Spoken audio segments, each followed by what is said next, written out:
जिसने देखा किया वो चले गए, और जिन्होंने नहीं यहाँ पर उपस्थित थे वो आकर के पूछताछ कर रहे हैं, कैसा हुआ क्या हुआ। किंतु आज का विज्ञान इतना लंबा चौड़ा हो गया है, 1 मिनट नहीं लगता और वह विश्व के कोने कोने में प्रसारित हो जाता। कुछ लोग इससे अनभिज्ञ हैं, कुछ लोग जानते हैं, जानने वालों को और पुष्टि मिलती है, और जो नहीं जानते हैं वो देख करके सोचने को बाध्य हो जाते हैं। विदेश के लेख के बारे में हमने एक बार पढ़ा था,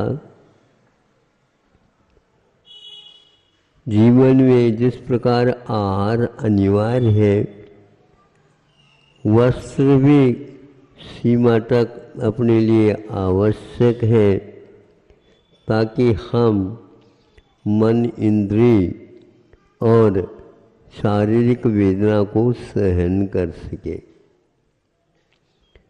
किंतु उन्होंने ये अवधारणा बना ली, ये जैसे अनिवार्य, इसी प्रकार ब्रह्मचर्य रह नहीं सकते, किंतु यहाँ एक जिस प्रकार भोजन अनिवार्य है उसी प्रकार ये भी अनिवार्य। हमने इसको 2 बार पढ़ा, तीसरी बार भी पढ़ा। ऐसा किसी ग्रंथ में या भारतीय परंपरा में नहीं लिखा गया। ये कैसे इन्होंने वैज्ञानिक युग में कहा, और धारणा सबकी प्राय करके यही बन जाती है, क्योंकि इसमें स्वीकारता प्राप्त है। हर एक व्यक्ति इस देवता का शिकार हो चुका है। अब इस धारणा को हम बदले कैसे? शिक्षा के माध्यम से ही हम इसको बदल सकते हैं, और इसके प्रयोग करके रहने से उनको मानने के लिए बाध्य होना पड़ता। हम मना नहीं रहे, यह संभव है। ग्रंथ, भारतीय ग्रंथ में यहाँ कूट कूट करके भरा हुआ है कि हो क्या रहा है। हम यहाँ अनिवार्य है, इससे हम बच नहीं सकते, ये नहीं, किंतु इसका नियंत्रण होता है क्या नहीं, इसके बारे में जब सोचते हैं, जब नियंत्रण हो सकता है, सीमित हो सकता है, उसको भी त्यागा भी जा सकता है, उसको पूर्णतः नियंत्रण किया जा सकता है। ऐसा जब हम पढ़ते और प्रयोग करते हैं तो बहुत सारे रहस्य खुलते खुलते चले जाते हैं। हमारी धारणा हमारे जो अनुभव के ऊपर आधारित न हो करके उस दिशा में जिसने अनुभव प्राप्त किए हैं, तो यह संभव क्यों नहीं होगा? अवश्य ही इसको नियंत्रण में रखा जा सकता है। आज हम जैसे भोजन को अनिवार्य मान लिए, उसी प्रकार से किसी रोग को नियंत्रण करने के लिए भी मानते हैं कि औषध का उपचार इत्यादि आवश्यक है। भारत सीमित औषध का निर्माण बताता है, और जिस प्रकार भोजन के ऊपर भी नियंत्रण किया जा सकता है, उसी प्रकार हमारे जो मानसिक वेग हैं उनके ऊपर भी नियंत्रण रख दे तो अपने आप ही भीतर वह चिकित्सा होना प्रारंभ हो जाता है। हम भोजनों के माध्यम से नए नए स्थानों में प्रयोग जो हो रहे उनके अनुभव के कारण इन रोगों को बढ़ावा दे रहे हैं। और यहाँ तक कि यह अनिवार्य जैसे भोजन है उसी प्रकार यह चीज़ भी लेना अनिवार्य है, जिसके द्वारा रोग नियंत्रण में होता नहीं।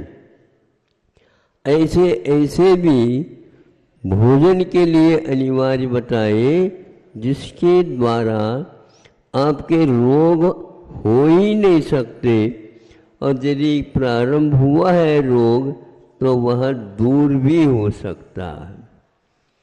जैसे रत्नकरण श्रावकाचार्य में हमने पढ़ा, आप लोगों ने भी पढ़ा होगा, दूसरे को पढ़ाया भी होगा और प्रयोग भी किया होगा। अष्टमी और चतुर्दशी के दिन हम क्या खाएं? कुछ उपवास करते हैं, कुछ एकादशन करते हैं, कुछ उपवास एकादशन नहीं करते हैं, तो क्या क्या करना चाहिए ये भी उल्लेख उन्होंने किया है। तो उसमें ये कहा है कि विशेष रूप से भोजन को न करके केवल क्षुधा निवारण हेतु, क्योंकि आपको आगे वृत्ति बनना है और जिह्वा इंद्र को मजबूत करना है, तो ऐसा नीरस इत्यादि के खा ले चल जाएगा। तो इधर देखा पन्ना फेर करके, वहाँ पर ये लिखा था कि यह अष्टमी और चतुर्दशी के दिन एक दिन विशेष रूप से भोजन के पाबंदी के लिए कह रहे हैं। अन्य दिनों में क्यों नहीं? यह चूंकि अनुभूति है, प्रतिदिन नहीं कर सकता।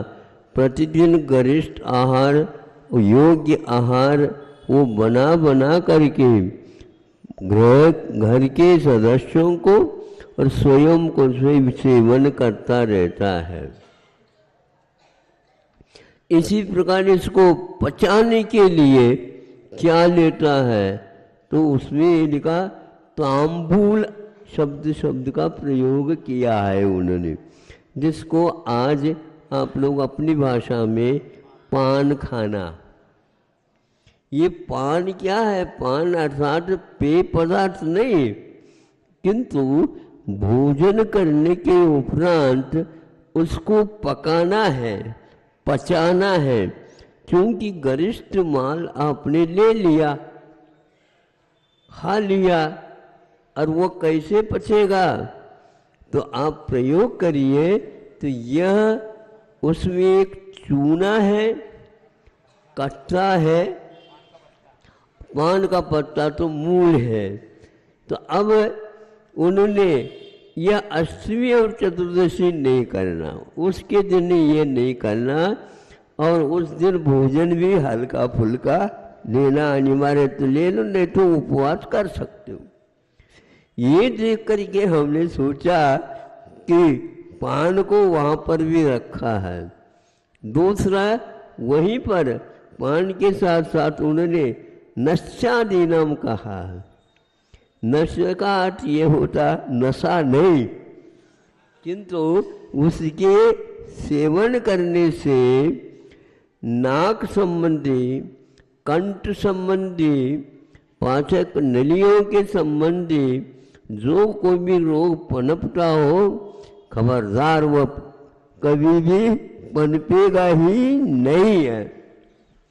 कैल्शियम का संग्रह हो सकता है तो नहीं होगा, किंतु उसके जाने से, क्योंकि क्षार है वो, और क्षार है तो गांठ को भी गलाने की क्षमता रखता है। इसलिए गृहस्थ को कहा तुम तो ये भी लेते रहो, लेकिन अष्टमी और चतुर्दशी के दिन तो कम से कम मत लेवो आहा। ये इसको पढ़ने से हमें ऐसा लगता है कि आपको अनुभूति के साथ साथ महाव्रत की शिक्षा भी मिल रही होती है। बाद में ऐसा नहीं, बाद में तो वृद्धावस्था है। पहले से करो। हाँ, उपवास करने का अभ्यास करो। दानम पूजा शील मुवासो चमुविहान श्रावयानाम धम्म, ये श्रावक के धर्म के अंतर्गत आ जाते हैं। तो उधर हमारी दृष्टि चली गई। ना नश्यानाम, ऐसे पदार्थों का भी उपयोग करना अनिवार्य है जिसके द्वारा भीतर आपने स्वादिष्ट, गरिष्ठ, मिष्ट नहीं समझे ऐसे पदार्थों का सेवन किए, वो पचाएगा कौन? उसके योग्य श्रम करो, उसके योग्य ये इन चीज़ों का सेवन करो। उन्होंने निषेध नहीं किया, लेकिन आजकल जो गुटखा गटका क्या आ रहे हैं उस वो दृष्टि जाती है, तो ये ऐसे ये नशीली नहीं है। तो यह अपने महान महान रोगों के उत्पादक है। कंठ के जितने भी रोग होते हुए देखने में मिलता है, वह तांबूल ले लेता है तो ऐसे वह 24 घंटा खाता रहता है, भोजन चलता रहता, उसके साथ में उसके रखे रहते। सोते तो मुंह तो है, सोने का अर्थ नहीं खाना ऐसा थोड़ी कहा गया। वो कहता है मुंह चलता रहे, जैसे स्वप्न आते हैं उसी प्रकार कहता रहे। हाँ? ये गलत हुआ, ये अतिरेक हुआ, और पढ़े लिखे भी इसको ले रहे गड़बड़। अब कंठ के कैंसर जितने भी होते हैं, और वह पान गुटखा गटका इसी के कारण होते हैं। अब महाराज आशीर्वाद दे दो, हम ऐसे व्यक्ति के लिए आशीर्वाद नहीं दे सकते। इसका पहले क्या कर लो, फिर आप शरीर तो छूटेगा, यह नहीं रुक सकता। 4-4, 5-5 शल्य चिकित्सा बार हो जाती है, फिर भी नहीं छूटता। सामने वाला व्यक्ति भी आपके लिए ज़्यादा बाध्य नहीं करता, पैसे तो निकाल लो।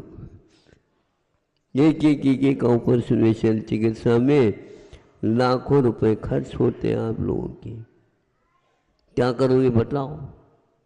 इसलिए कैल्शियम की मात्रा भी होना चाहिए, और गरिष्ठ को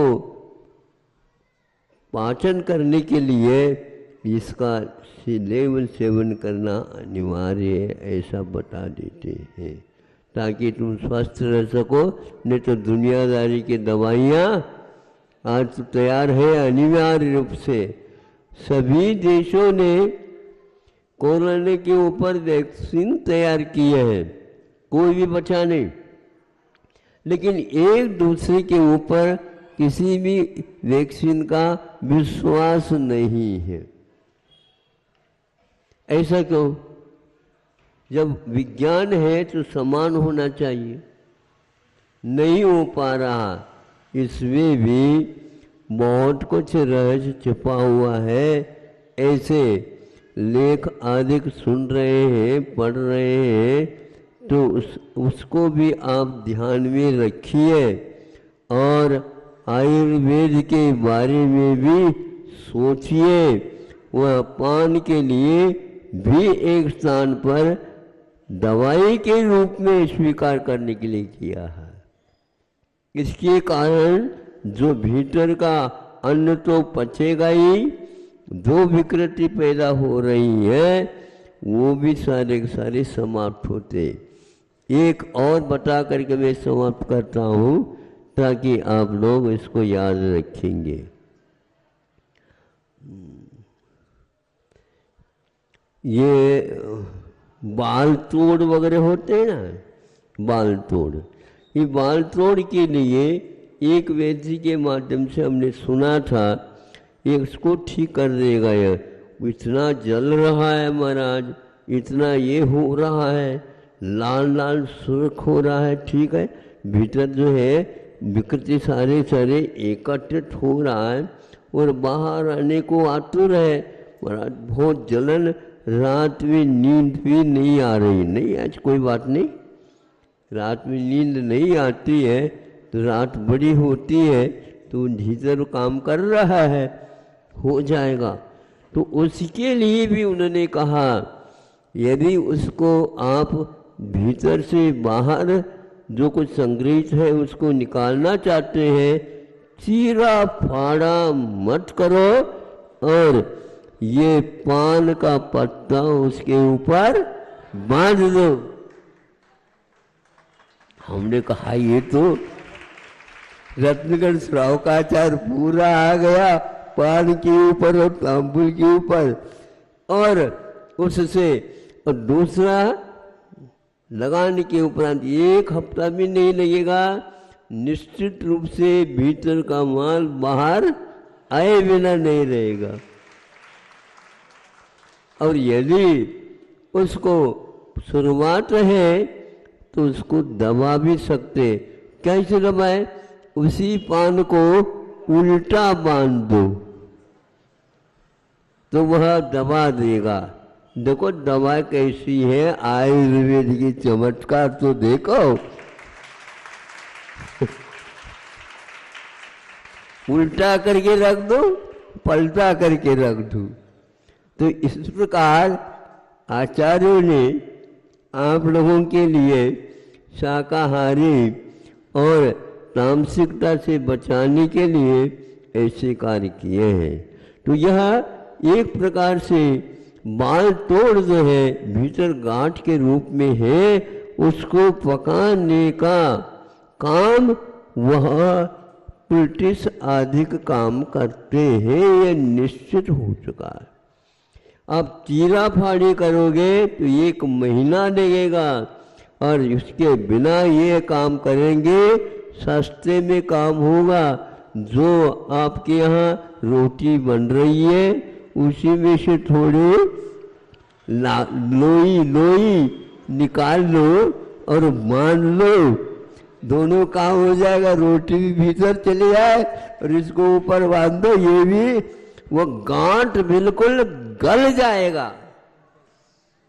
ये पुलिस का चमत्कार है, इसलिए आज रोगों के चमत्कार देख रहे हो तो आयुर्वेद में औषधों के भी चमत्कार कम नहीं है। आचार्यों ने चिकित्सा संबंधी भी बता करके वे इतने नहीं किंतु एक मंत्र देते हैं, इस मंत्र का उच्चारण करो, तुम्हारे मन में जो गांठ बनी है, सुन रहे हैं, वो गांठ भी पिघल जाएगी। हाँ, जिसके प्रति आप वैर है और देखा नहीं जाता, सुना नहीं जाता, उनके प्रति अब ऐसा भाव हो रहा है, ये सब मन में जो गांठ है उनको भी शारीरिक, मानसिक और बौद्धिक जितने भी अल्सर हैं और कैंसर है वो सब कैंसर हो जाते हैं। सस्ता है ये हमारा और हजारों वर्ष पूर्व से पहले लिखा गया है। तो ये आज आपके सामने एक प्रकार से भीतरी भाग में होने वाली विकृतियों को बाहरी औजार के बिना भी कर सकते हैं।